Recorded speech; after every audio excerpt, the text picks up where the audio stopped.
which adjoins a small town in the Varia district. I met her 2 weeks ago, and she is part of a Google-funded program called Internet Sathi. It's along with the Tata Trust. And she is in her second year BA.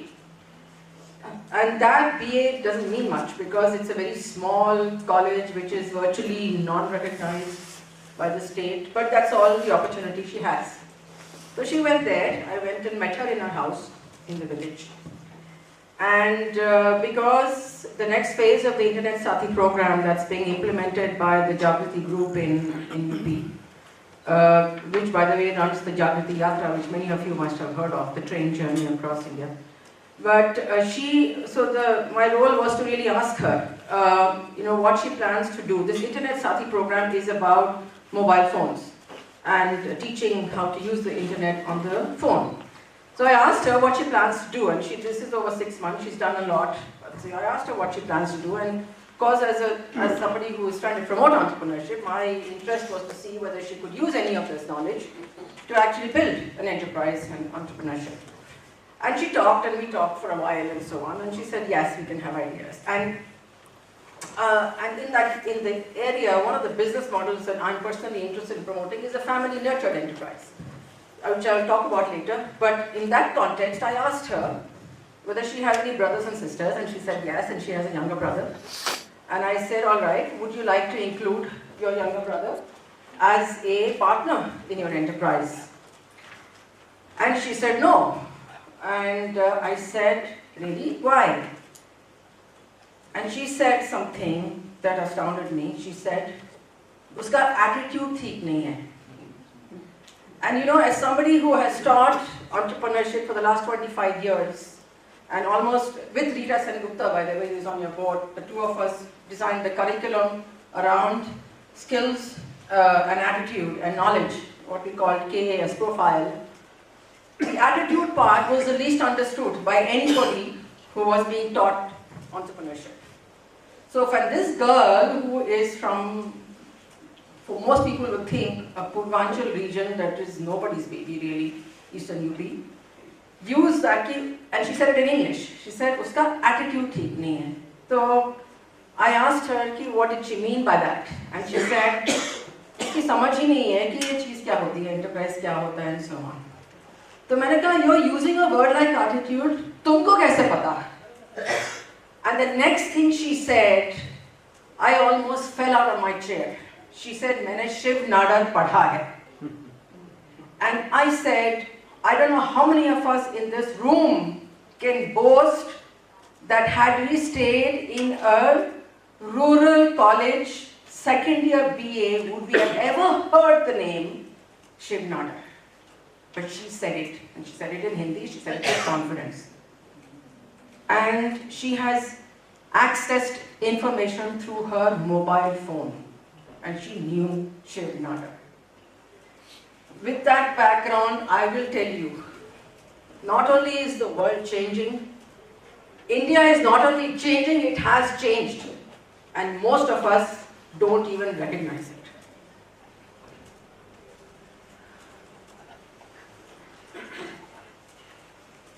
As we've spoken, a few more people have got access to mobile phones or recharge during this time. And many of them are among the assetless and the semi-literate poor.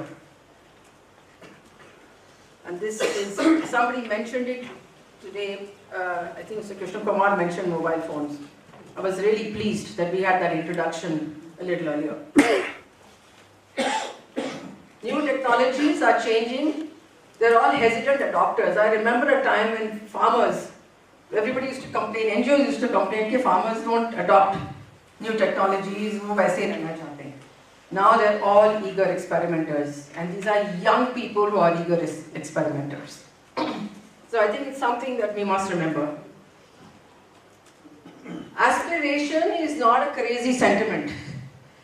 And NGOs, and I'm talking a lot about NGOs today because I'm myself from that sector, and I'm also thinking that NGOs have to change. And they are very slow to change. And that's because aspiration has never been part of their lexicon. Most of them talk about needs. basic needs, bijli, sadak, pani, all of this. The world, even India has gone beyond that. Even the poor have gone beyond it. Many of them are arguing that they can manage it. Abhi solar bhi aa gaya. Many new business ideas are coming around some of those. Somebody mentioned problem solving. Exactly. So many of the new business ideas are coming out of those basic bijli, sadak, pani problems, but they're being solved. What we have to pay attention to is aspiration. Technical education, even for girls, is sought. This IT sector, which is actually much maligned by a lot of us, okay, cheese kya hai, it's only a little thing. It's the greatest social leveler that we have seen today. And we barely understand the importance of that. When you join an IT sector, nobody asks you what your caste is, what your background is. Can you do the job? And if you can, you get the job. And that has been very, very underreported, even by those of us who work in the social sector, about its social leveling capacity. Self-employment is rooted not in the lack of options to move out and move up, but in pursuance of prospects that now exist. In NGO sector, we all talk about self-employment, which is kind of sort of a low level, low skill, that kind of thing. But now there are opportunities where you can move out and move up. Most people earlier used to move out only if they could get a job. Otherwise, they would stay in the village and koi cycle repair chala raha hai, koi kuch chota kirana store chala raha hai. But they never thought of anything beyond that. But that is also changing. So really the scenario is changing. India is trying to keep pace. I'll go run through this. Policy focus is on enterprise. There's Startup India, MSME, Digital India, everybody knows this. I won't dwell on this. Economic slant is towards growth and reduced informality of the informal sector. There's cashless transactions and universal banking. Again, we're all complaining bitterly about how informal sector is affected, etc. It's true. We are going to lose the first quarter. But let's use this opportunity to actually start doing all of this. And the number of people who've shifted even in rural areas to Paytm and so on within the last month has been quite incredible. So when you're forced to do it, you'll do it. And I'm actually talking to all of these girls like Akansha about doing this kind of thing as Paytm. Somebody mentioned service provision through mobiles. Skills are across many sectors and ministries. CSR funds are being used to create enterprise. Startup venture funds for startup enterprises exist now. So a variety of financial instruments and big philanthropy. Tata and P&G are now investing heavily in enterprise incubation. There's an organization in Bangalore called Social Alpha, which is one started by the Tata Trust for, in fact, incubation of non-profits. In fact, they're doing incubation of non-profits, not just incubation of for-profits. What is the entrepreneurship agenda? Integrated livelihoods is what NGOs talk about. Survival, security, low growth, low productivity.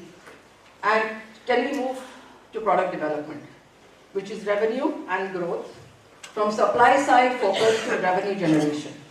It requires a mindset change, it requires a mindset shift, and it is possible even in rural areas amongst NGOs.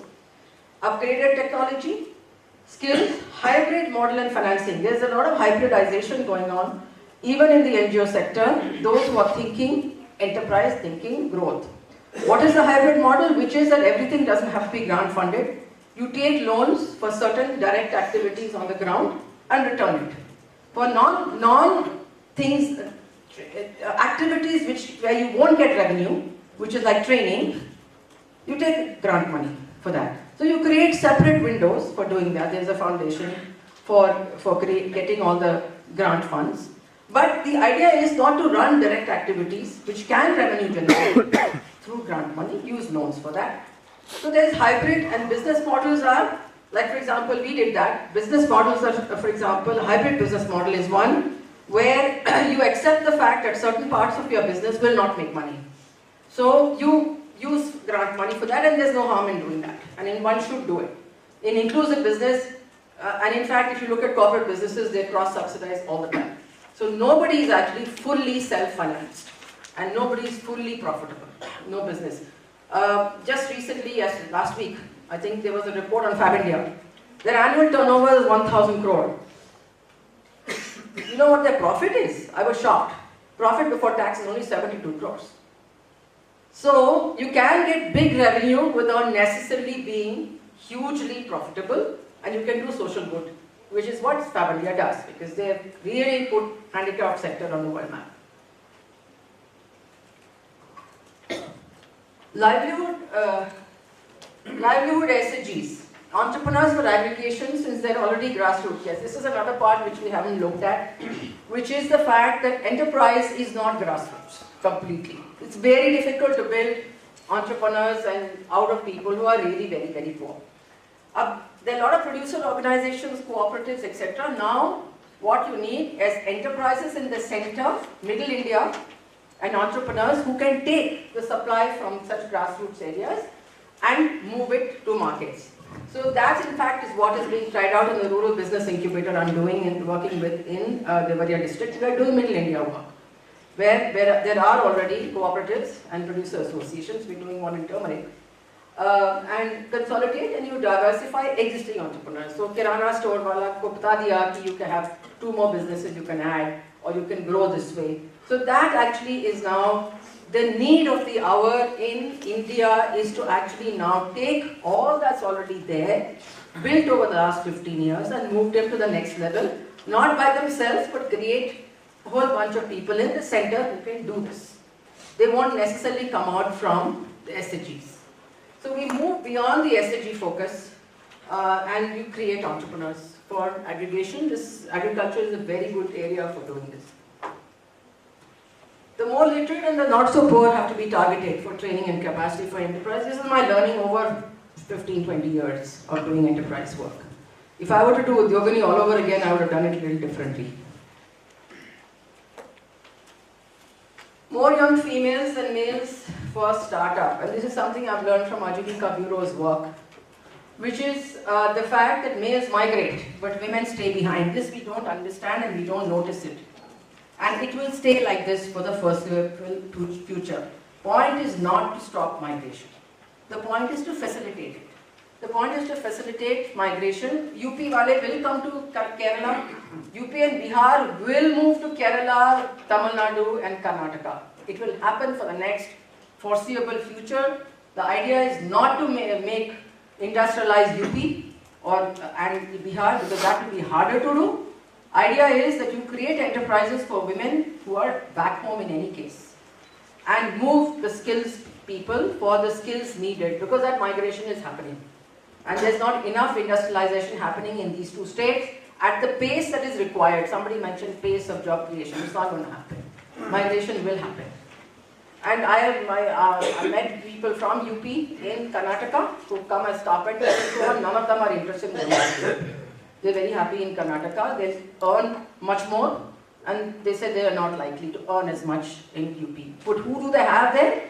Their families are there. Their women folk are there.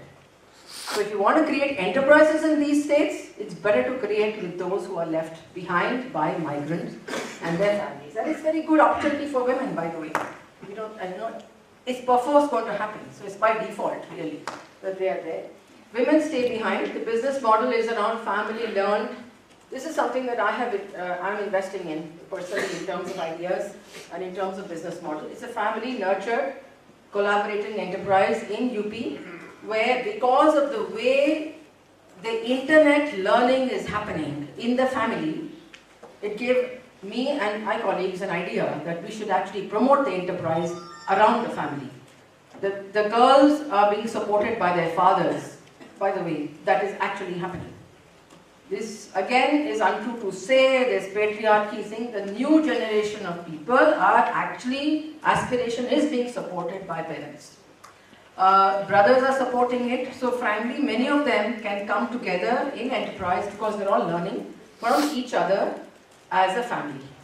And I think these are the new business models that should emerge. We strengthen the back end, strengthen families, which anyway is our civilizational purpose, I hope. And it will happen with technology and widespread support. Thank you.